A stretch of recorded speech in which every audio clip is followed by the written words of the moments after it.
নমস্কার, রামায়ণের আদিকাণ্ডের পরবর্তী অংশে আপনাদের স্বাগত জানাই।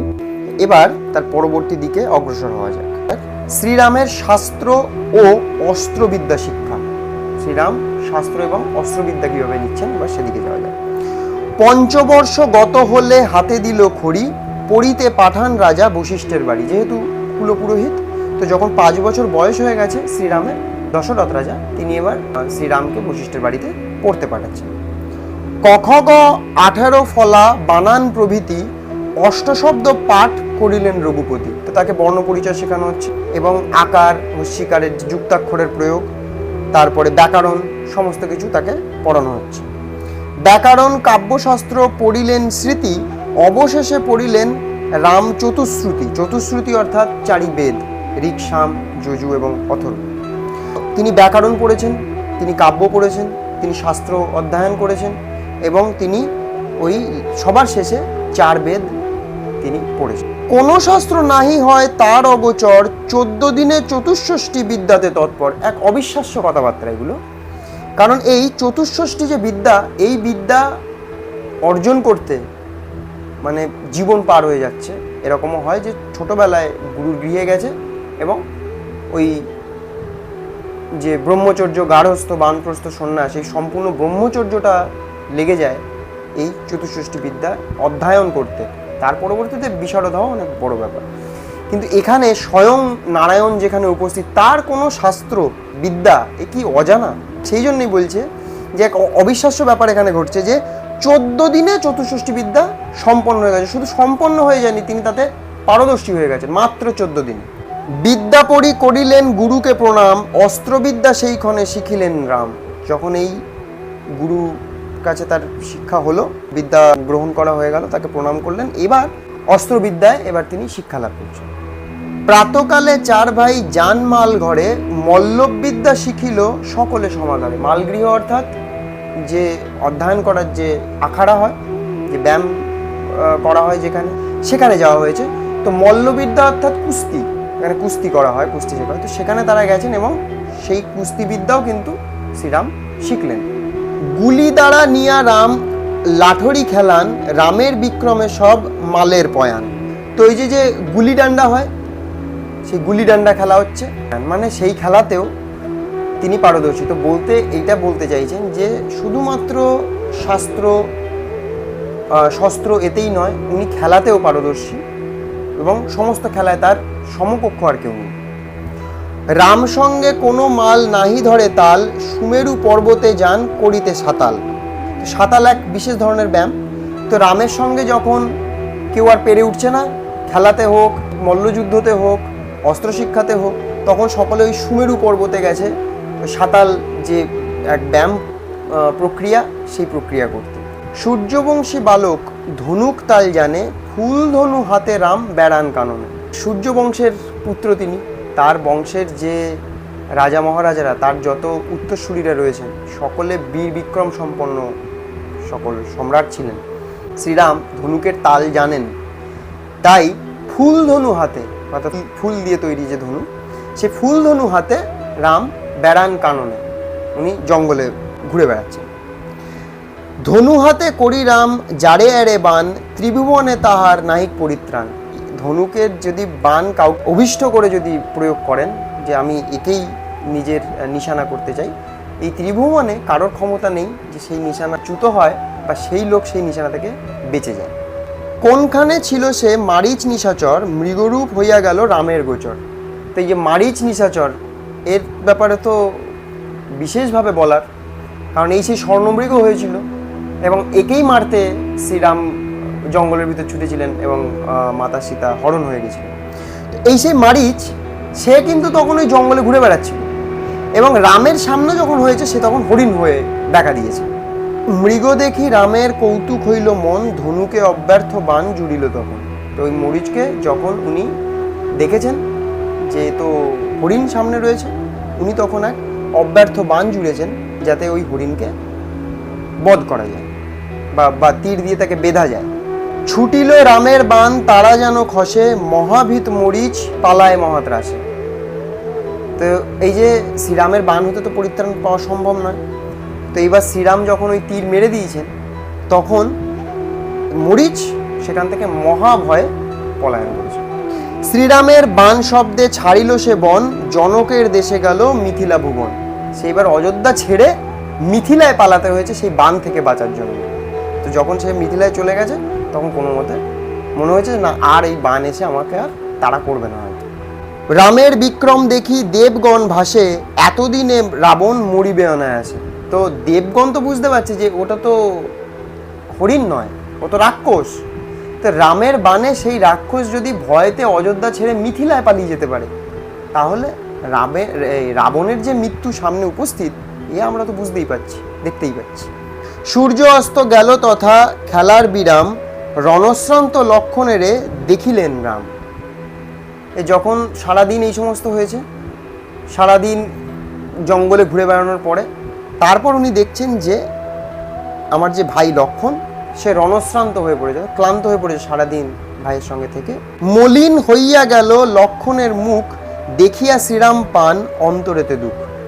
তো দেখছি আমার ভাইটা সঙ্গে সারাদিন রয়েছে, সারাদিন আমি তো এদিক ওদিক যা করেছি, ভাই তো আমায় কিছু বলেনি, ভাই তো আমার সঙ্গে সঙ্গেই ছিল, কিন্তু এখন দিন পার হয়ে যাওয়ার পর এত ক্লান্ত দেখে ওনার নিজের খুব খারাপ লাগছে, ভাইটা সত্যি খুব কষ্টের মধ্যে রয়েছে।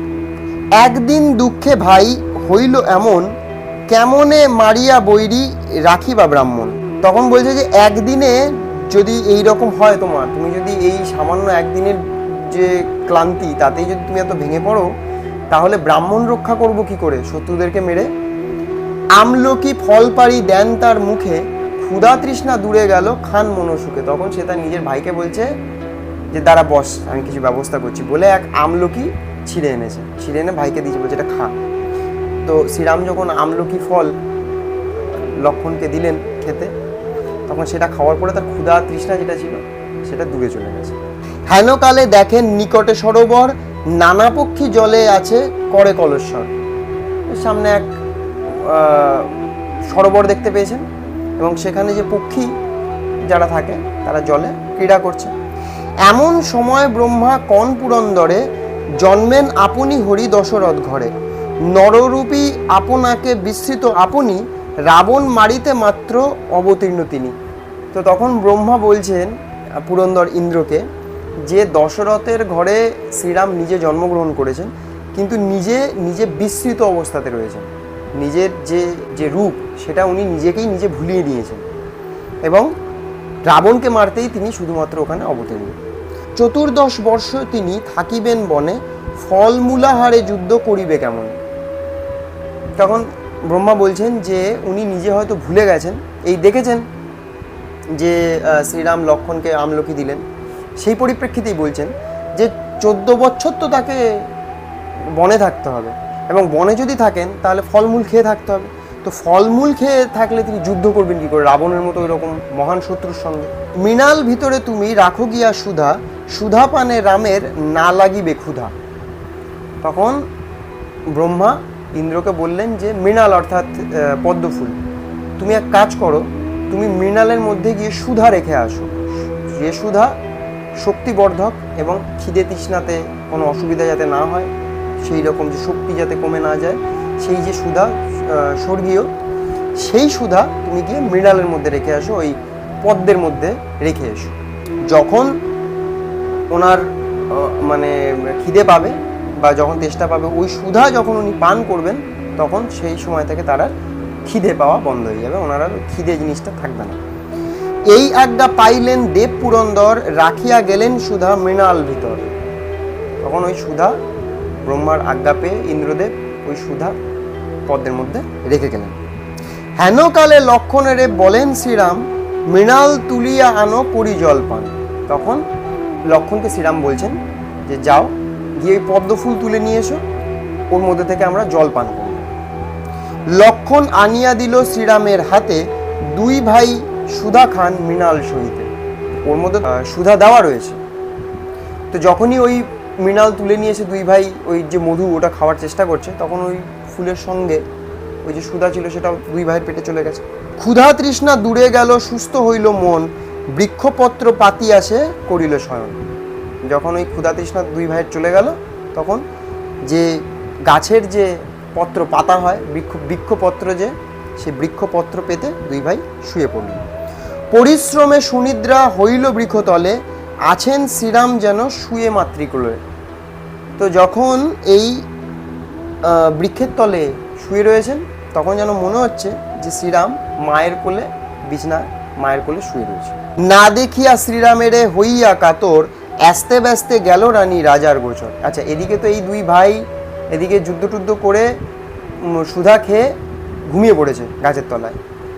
ওদিকে মাতা কৌশল্যা তিনি তো রামকে কোথাও দেখতে পাচ্ছেন না রাজবাড়ির মধ্যে। তখন উনি রাজার কাছে গিয়ে বলছে যে তুমি কি ছেলেকে দেখেছো কোথাও? না দেখিয়া শ্রীরামেরে হইয়া কাতর, আস্তে ব্যস্তে গেল রানী রাজার গোচর। যখন তিনি শ্রীরামকে দেখতে পাচ্ছেন না তখন উনি আস্তে ব্যস্তে রাজার কাছে যাচ্ছেন যে রাম রাজার কাছে আছে কি। হেথা রাজা বহুক্ষণ রামে না দেখিয়া, মনে সুখ নাহি যেন অজ্ঞান হইয়া। তো উনি এদিকে রাজগৃহে বসে কাজকর্ম করছিলেন, নিজের যে রাজসভা সেখানে বসে, কিন্তু অনেকক্ষণ হয়ে গেছে রামকে দেখেননি। ওনার মনটা এবার কেমন করছে, যাই তাহলে রামকে একটু দেখে আসি। সবারে বিদায় দিয়া গেলেন আবাসে, রামেরে দেখিব বলি কৌশল্যার পাশে। তো সবাইকে বিদায় দিয়েছেন যে ঠিক আছে আজকের মতো তাহলে সবাই এখানেই সমাপ্ত বলে এবার উনি রামকে দেখবেন বলে, কৌশল্যার কাছে রাম আছে এটা দেখার জন্য উনি এবার অন্তপুরের দিকে যাচ্ছেন।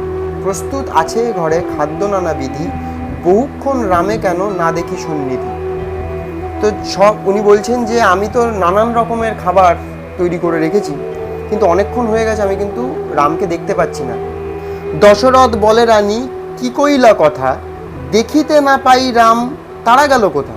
তখন দশরথ রাজা তার স্ত্রীকে বলছেন, মাতা কৌশল্যাকে বলছেন যে কি ধরনের কথা বলছো তুমি, আমিও তো দেখিনি, তো কোথায় গেল তারা। বুঝি রাম আছে বা কইকেই আবাসে, ধেয়ে গিয়া উভয়ে কইকেইরে জিজ্ঞাসে। তখন বলছে চলো চলো তাহলে হয়তো কইকেইর ঘরে হয়তো রয়েছে, তাহলে চলো ওখান থেকে গিয়ে নিয়ে আসি। সবাই এবার দুইজনে কইকেইর ঘরের দিকে দৌড়েছে। আজি আমি দেখি নাই শ্রীরামের মুখ, প্রাণ নাহি রহে মোর বিদরিছে বুক। কইকেই বলিল আমি কিছু নাহি জানি, আজি হেতা নাহি দেখি রাম গুণমুনি। যখন এনারা দুইজন কইকেইর ঘরে গেছেন এবং বলছেন যে রাম কোথায় আছে, ওকে না দেখতে পেয়ে আমার খারাপ লাগছে, মানে বুক ছিঁড়ে যাচ্ছে এরকম অবস্থা, তখন কইকেই বলছে যে আজকেই কিন্তু আমি রাম গুণমণিকে দেখিনি। আজি বুঝি ভুলিয়া রইল কোনোখানে, লক্ষণ যে স্থানে আছে রাম সেই স্থানে। বলছে আজকেই হয়তো তাহলে ভুলে গেছে বা দেরি হচ্ছে আসতে, তো যেখানে লক্ষণ আছে রামও সেখানেই আছে। ভরতের সহিত হেতা মিলি শত্রুঘ্ন, অযোধ্যা নগরে ভ্রমে ভাই দুইজন। তখন এই বাকি যে দুই ভাই, তারা দুই ভাই এবার অযোধ্যার যে নগর সেই নগরে এবার খুঁজতে বেরিয়েছে যে আমার অন্য দুই ভাই কোথায় গেল। যেই যেই বালক খেলায় তার শোনে, তাহারে জিজ্ঞাসে রাম আছে কোনখানে। তো যে সমস্ত ছেলেপেলেদের সঙ্গে এরা চার ভাই খেলা করে তাদেরকে গিয়ে দুই ভাই জিজ্ঞেস করছে যে তোমরা রামকে কি দেখেছো আজকে কোথাও। শুনিয়া সকলে কহে শুনো রাজ রানী, কোথা রাম কোথা লক্ষণ নাহি জানি। তো যখন রানী গিয়ে যখন সকলকে জিজ্ঞেস করছে যে রামকে তোমরা দেখেছো কিনা, ওই দুই ভাই যখন জিজ্ঞেস করছে তোমরা রামকে দেখেছো কিনা, তখন এরা বলছে যে শুনো রাজরানী, আমরা কিন্তু জানি না শ্রীরাম এবং শ্রী লক্ষণ এই মুহূর্তে কোথায় রয়েছে, কারণ তারা আজকে আমাদের সঙ্গে খেলেনি। কৌশল্যা সুমিত্রা আর কইকেই কামিনী, ডম্বুর হারায় যেন ফুৎকারে বাঘিনী। ডম্বুর অর্থাৎ যে বাঘের যে শিশু হয় তাকে ডম্বুর বলে। তো যখন এই দুই ভাইকে খুঁজে পাচ্ছে না তখন কৌশল্যা সুমিত্রা এবং কইকেই, তিন কামিনী অর্থাৎ তিন নারী, তারা এক বাঘিনী যেরকম তার বাচ্চা হারিয়ে গেলে যেরকম গর্জন করে বেড়ায়, ফুৎকার করে বেড়ায়, এরা তিনজন তখন সেই রকমভাবে ফুৎকার করে বেড়াচ্ছে যে আমার পুত্র গেল কোথায়। হৃদয় হানে দশরথ ভালে মারে ঘাত, কোথা গেলে পাবো আমি রাম রঘুনাথ। ইনি তো এবার ছটফট শুরু করেছেন, মাথা ঠোকাঠুকি করছেন দেওয়ালে যে আমি কোথায় গেলে শ্রীরামকে পাবো, আমার বুক ছিঁড়ে যাচ্ছে, কি করবো আমি। অন্ধক মুনির সাপ ঘটিল এখন, রাম না দেখিয়া মম না রহে জীবন। বলছে অন্ধক মুনি যে সাপ দিয়েছিল সেই সাপ তো তাহলে কি এখনই সত্যি হতে চলেছে, তাকে না দেখতে পারলে তো আমার জীবন এবার ধ্বংস হয়ে যাবে। কিন্তু এই ঘটনা তো ঘটবে, কখনো না কখনো ঘটবে, পুত্র শোকেই তার মৃত্যু হবে। তো সেই সেটা উনি এখন থেকে কাজ করছেন যে তাহলে কি সেই দিন আজ উপস্থিত। পুত্র শোকে মৃত্যু আজি সৃজিল বিধাতা, রামে নাহি দেখি যদি মরণ সর্বথা। তো বলছে যে তার মানে আজই হচ্ছে সেই দিন যেদিনে পুত্র শোকে আমি মারা যাব, কারণ রামকে না দেখলে তো বেঁচে থাকা মরে যাওয়া সমান। আমি এখন যে বেঁচে রয়েছি আমি মরেই রয়েছি রামকে যদি আমি না দেখতে পাই। দিবসে সকল দেখি ঘোর অন্ধকার, শ্রীরাম লক্ষণে বুঝি না দেখিব আর। আমার চোখ মুখ অন্ধকার দিয়ে আসছে, দিনের বেলাতে আমি চারপাশে ঘুটঘুটে অন্ধকার দেখতে পাচ্ছি, তো শ্রীরাম আর লক্ষণকে যদি আমি না দেখি তাহলে তো আর কি করে আমার এই জীবন রাখা সম্ভব, আমি তো আর এই জীবন রাখবো। এই মতো কান্দে রানী বেলা অবশেষে, হেনকালে দুই ভাই অযোধ্যা প্রবেশে। তো এদিকে তো এই সমস্ত হচ্ছে, বেলা যখন শেষ হয়ে গেছে আর ওনারা দুই ভাই যখন ঘুম থেকে উঠে এবার এনারা অযোধ্যাতে প্রবেশ করেছে। বনপুষ্প ভূষিত ধনুক বাম হাতে, নাচিতে নাচিতে যান লক্ষণের সাথে। এবার এনারা দুই ভাই হাতে ধনুক নিয়ে নাচতে নাচতে এবার বাড়ির দিকে যাচ্ছে। ভরত শত্রুঘ্ন গিয়া কহে কৌশল্যারে, হ্যারে মাতা আইলেন রাম পুরোদারে। এরা দুই ভাই তখন দূর থেকে দেখেছে যে দুই ভাই আসছে সামনে, এরা দুই ভাই গিয়ে ভরত এবং শত্রুঘ্ন এরা গিয়ে মাকে বলছে, মা ওই যে রাম দাদা আসছে এখন। তার মুখে এই বাক্য শুনিতে শুনিতে বাহির হইল রানী শ্রীরামে দেখিতে। তো এই বাক্য যখন ওরা শুনেছেন রানীরা, যে ভরত শত্রুঘ্ন এসে বলছে যে মা রাম দাদাকে দেখলাম, রাম দাদা লক্ষণ আসছে, তখন এই যে রানীরা তারা ছুটে গেছে দেখতে যে কি বললি দেখিয়ে গিয়ে। ধে দশরথ রাজা রামে করে বুকে, 1,00,000 চুম্ব দিল তার চাঁদ মুখে। যে তার মনে তো বিভিন্ন ধরনের আজে বাজে চিন্তা আসছিল যে আজই হয়তো শেষ দিন, আজকের পর হয়তো আর দেখতে পাবো না, কোথায় চলে গেল। তো যখন তিনি দেখলেন যে না সত্যি আসছে, তখন এরা গিয়ে 1,00,000 চুম্ব দিয়েছে গালে। অন্ধকের সাপ মনে করে ধুক ধুক, কি জানি বা হন কবে বিধাতা বিমুখ। ওনার তো মনে আছে অন্ধক ঋষির সাপ, তো উনি যখনই রামকে চোখের সামনে না দেখতে পান উনি মনে করেন আজই সেই দিন যেদিন আমার মরতে হবে, কারণ পুত্র শোক তো আমার কপালে লেখা আছে।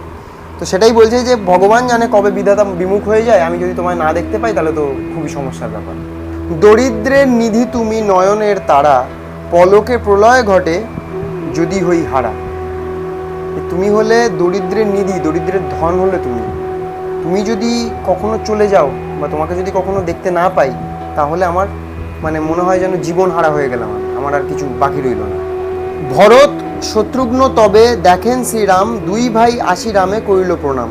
মায়ের আলয়ে রাম করিল ভোজন, রাজরানী হইলেন সুস্থির তখন। যখন এই দুই ভাই ফিরে এসেছেন শ্রীরাম লক্ষণ, দশরথ যখন তাকে কোলে নিয়ে চুমুক খেলেন, শত্রুঘ্ন ভরত তখন শ্রীরামকে প্রণাম করছে এবং শ্রীরাম তখন মায়ের আলয়ে চলে গেছে, মাতা কৌশল্যার ঘরে চলে গেছেন উনি, গিয়ে মাতা যে রান্নাবান্না করে রেখেছে শ্রীরামের জন্য সেই ভোজন তিনি করছেন।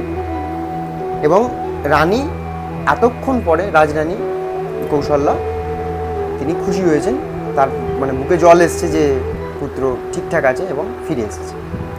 কৃত্তিবাস পণ্ডিতের মধুর ভনিত, শ্রীরামের অরণ্য বিহার সুললিত। তো এই হলো ছোটোবেলাকার যে অস্ত্র শিক্ষা এবং যে মারিচ রাক্ষস, সেই মারিচ রাক্ষস আজ প্রথম দেখা হলো তার সঙ্গে, পরবর্তীকালে আবার দেখা হবে। কিন্তু একটা সমস্যা হয়ে গেল এই যে এই মারিচ এই যে পালিয়ে মিথিলায় চলে গেল, এই মিথিলায় চলে যাওয়াই হচ্ছে কারণ মিথিলাতে শ্রীরামচন্দ্রের যাওয়ার। আজকের ঘটনা যদি না ঘটতো তাহলে হয়তো অন্য কোনো দৈবযোগ ঘটতো, কিন্তু আজকের যে ঘটনা, সেই ঘটনার মাতা সীতার সঙ্গে শ্রীরামের যে মানে দেখা হওয়া বা তার যে বিবাহ হরধনু ভঙ্গ করে করা, সেটার প্রথম ধাপ হলো আজ। এর পরবর্তী দিকে এবার অগ্রসর হওয়া যাক। সীতার বিবাহ পণার্থে হরের ধনু প্রদান। মাতা সীতা তার বিবাহের একটা বিশেষ শর্ত ছিল, সেই শর্ত হচ্ছে হরধনু ভঙ্গ। হরধনু অর্থাৎ শিবের একটা ধনুক। সেটা কিভাবে এসেছিল, কেন এই শর্ত রাখতে হয়েছিল, সেটা এবার সেদিকে এগোনো যাক, সেটা দেখা যাক। 7 বছরে রাম অযোধ্যা নগরে, লক্ষ্মী হোতা জন্মিলেন জনকের ঘরে।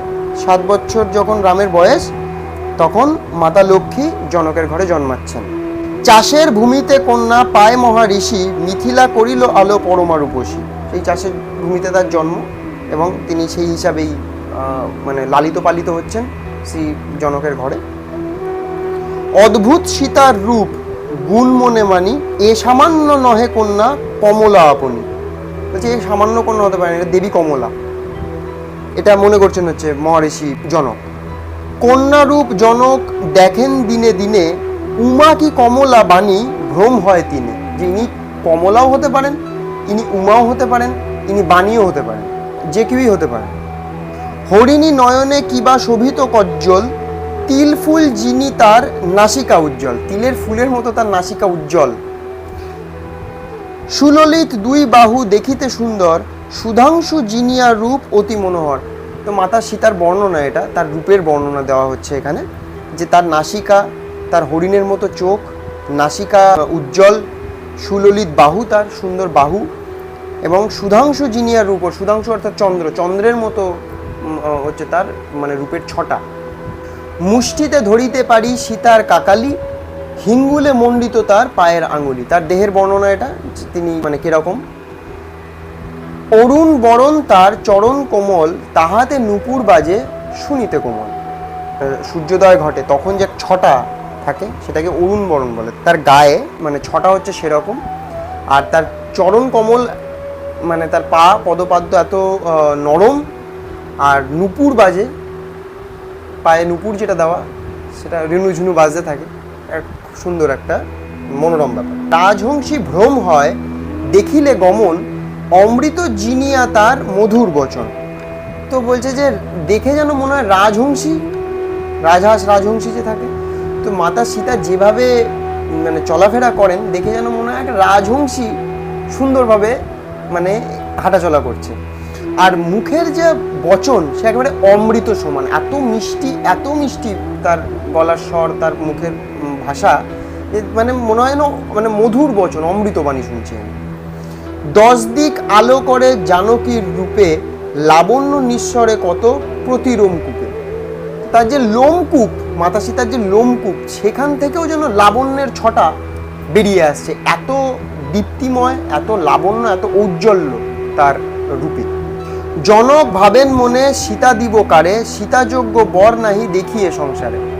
স্বাভাবিক, উনি ভাবছেন যে এইরকম যদি কারোর রূপ হয়, আমি তো নিজে ভ্রমিত যে ইনি বাণীও হতে পারেন, ইনি কমলাও হতে পারেন, ইনি উমাও হতে পারেন, মানে এরকম দেবী সুলভ দেখতে। তো তাহলে এনার বর আমি এই মানে এই মুহূর্তে কোথায় পাবো?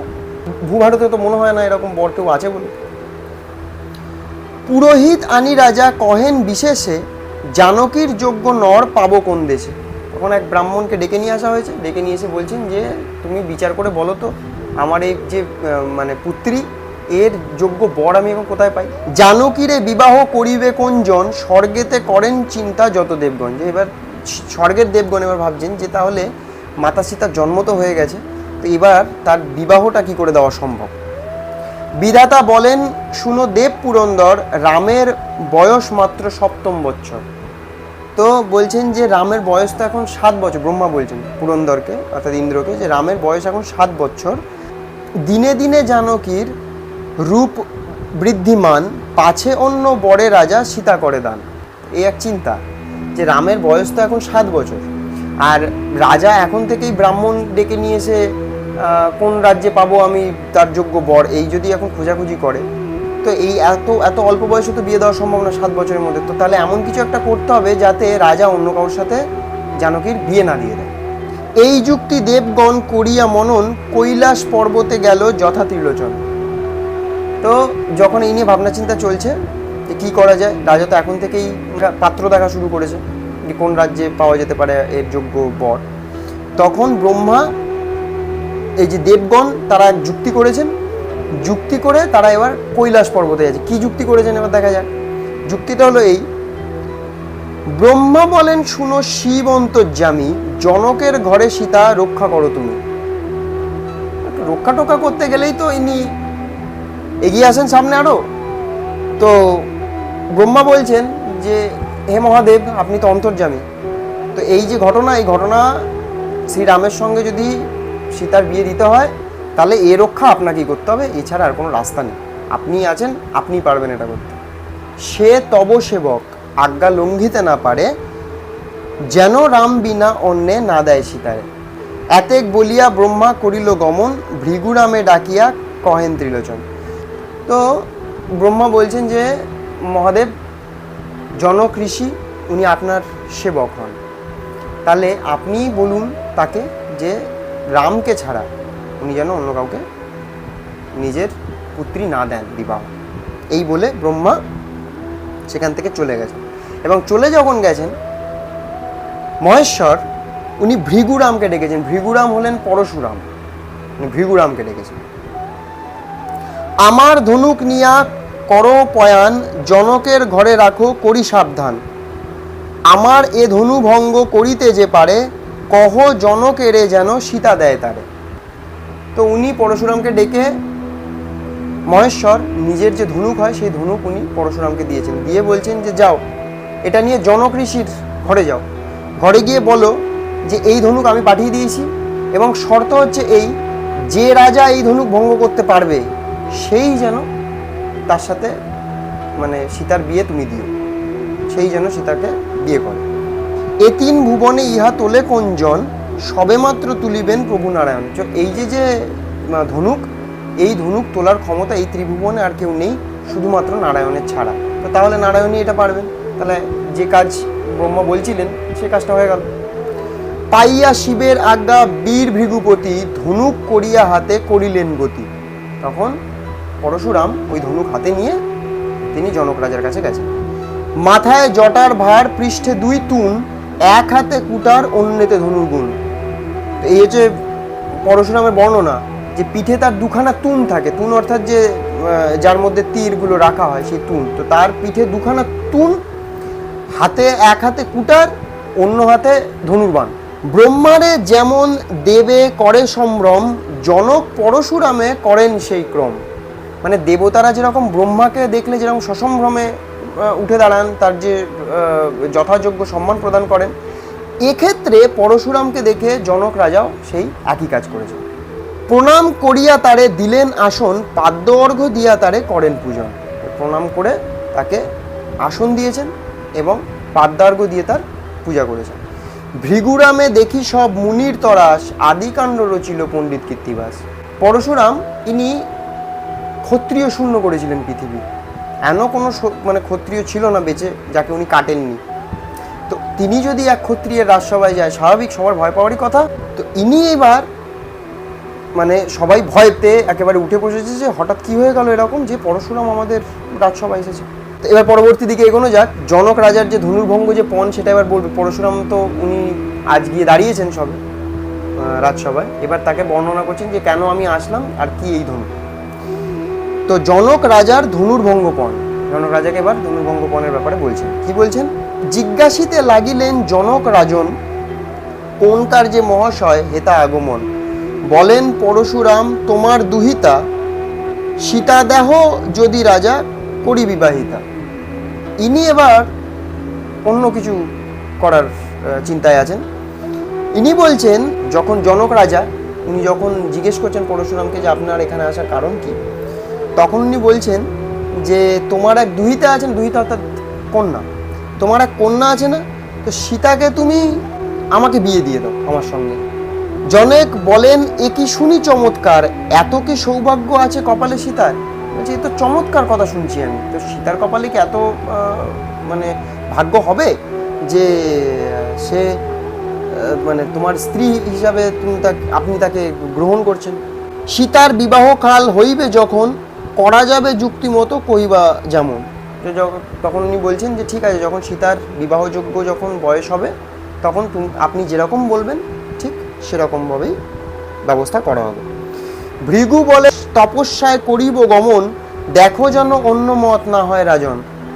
তিনি এবার জনক রাজা তো বললেন যে ঠিক আছে, তাহলে যখন আমার কন্যার যখন বিবাহযোগ্য বয়স হবে তখন যেরকম আপনি বলবেন সেই হিসাবে বিয়ে দেওয়া যাবে। তখন পরশুরাম বলছেন আমি কিন্তু এখন তপস্যায় বেরোবো, আজ থেকে আমি তপস্যায় চলে যাচ্ছি।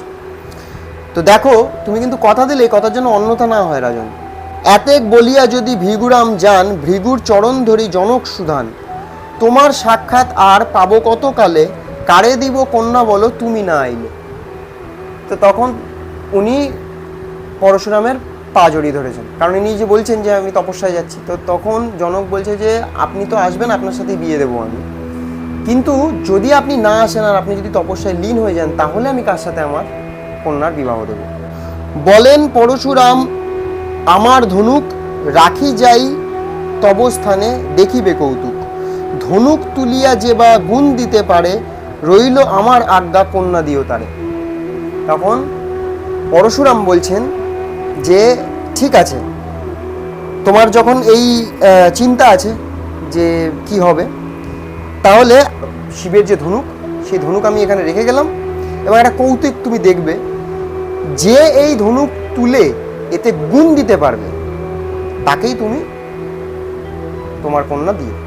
কিন্তু পরশুরাম এটা মানে ভাবতে পারেননি যে তিনি তো রাম, অবশ্যই তিনিও রাম, কিন্তু সীতা তার জন্য পৃথিবীতে আসেননি। এখানে এক জায়গায় বলছিলেন যে এই 3 ভুবনে শুধুমাত্র প্রভু নারায়ণ ছাড়া এই ধনুককেও তুলতে পারবে। তো পরশুরাম হলো রামেরই আর এক অংশ। এই কথা যখন তিনি শিবের ওখানে শুনেছিলেন, ভৃগুরাম অর্থাৎ পরশুরাম, উনি তখন ভেবেছিলেন যে প্রভু হয়তো আমারই কথা বলছে, যে আমি এসে তুলবো এই ধনুক। ওই জন্য বলছে যে আমি তপস্যায় যাচ্ছি, আমি এসে তোমার মেয়েকে বিয়ে করব। জনক রাজা বলছে যে আপনি যদি তপস্যা থেকে না আসেন তখন আমার মেয়ের তো বিবাহযোগ্য হয়ে যাবে, তাকে তো বিয়ে দিতে হবে। তখন বলছে ঠিক আছে, এরকম হবে না প্রথম কথা, আর দ্বিতীয় কথা হচ্ছে তাহলে আমি এই ধনুক রেখে যাচ্ছি, যে এই ধনুক তুলতে পারবে তার সাথে তাহলে তোমার মেয়ে বিয়ে দিও। এইটা উনি বলে যে গেলেন, এটা বলে গেছিলেন এইভাবে যে কারোর পক্ষে তোলা সম্ভব না, কারণ নারায়ণের যে অংশ সে তো আমি, আর কে আসতে পারে, তা আমি এসে তুলবো, আমি এসে বিয়ে করব।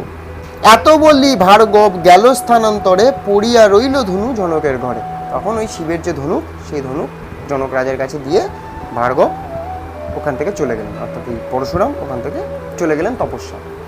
হরের ধনুক সেই অপূর্ব নির্মাণ, 70 যোজন উভে ধনুক প্রমাণ। সে বিশাল ধনুক, এক বিরাট বড় ধনুক, 70 যোজন তার উভে। যোজন 10 ধনু আরে পরিসর, করিলেন প্রতিজ্ঞাজনক ঋষিবর। এ ধনুতে গুণ দিতে যেজন পারিবে, সেই জন জানকীরে বিবাহ করিবে। তো ধনুকের বর্ণনা হচ্ছে এই যে 70 যোজন হচ্ছে উঁচু, আর যোজন 10 হচ্ছে তো শুধু ধনুকের যে বের হয়, যে পরিসর হয়, সেইটা হচ্ছে যোজন 10। তা বলছে যে উনি তখন এই কথা বললেন যে যে এই ধনুক মানে তুলে গুণ দিতে পারবে আমি তাকে নিজের পুত্রী দিয়ে দেবো। কারণ পরশুরামও সেই কথাই বলে গেছেন। যতন করিয়া করল ধনুকের ঘর, 81 যোজন সেই ঘর দীর্ঘতর। 81 যোজন হচ্ছে সেই ঘরের পরিধি, যে ঘরের ভিতরে ওই ধনুকটা রাখা হয়েছে, হরের ধনুক। 11 যোজন দ্বার আড়ে পরিসর, ধনুক পড়িয়া রহে তাহার ভিতর। তো 11 যোজন আড়ে, 81 যোজন দীর্ঘ, 70 যোজন উঁচু, এত বড় একটা ঘর নির্মাণ করা হয়েছে হরের ধনুক রক্ষা করার জন্য বা রাখার জন্য। সেই ধনুকের কথা গেল দেশে দেশে, আদিকাণ্ড রচিল পণ্ডিত কীর্তিবাস। স্বাভাবিক, এত বড় ধনুক, এত বড় গৃহ নির্মাণ হয়েছে, এবং তার থেকেও বড় কথা, এত বিচিত্র কথা যে যে এই ধনুক তুলবে এবং গুণ দিতে পারবে আমি আমার পুত্রীকে তাকে দিয়ে দেবো। তো সব রাজ্যে সেই কথাটা চাউর হয়ে গেছে। তাহলে আজ এই পর্যন্তই। আশা করি রামায়ণ পাঠ আপনাদের সকলের ভালো লাগছে। যদি সত্যিই ভালো লেগে থাকে কমেন্টস করে জানান, লাইক এবং শেয়ার করুন, আর দয়া করে প্লিজ সাবস্ক্রাইবটা করুন। আপনাদের সাবস্ক্রিপশন, আপনাদের লাইক, আপনাদের কমেন্টস আমাদের রামায়ণের যে পথ চলা তাতে যথেষ্ট সহায়ক এবং শক্তির বৃদ্ধিতে অনেক কাজ দেয়। ভগবান শ্রীরাম সকলের মঙ্গল করুন, আপনাদের সকলের মঙ্গল। জয় শ্রীরাম।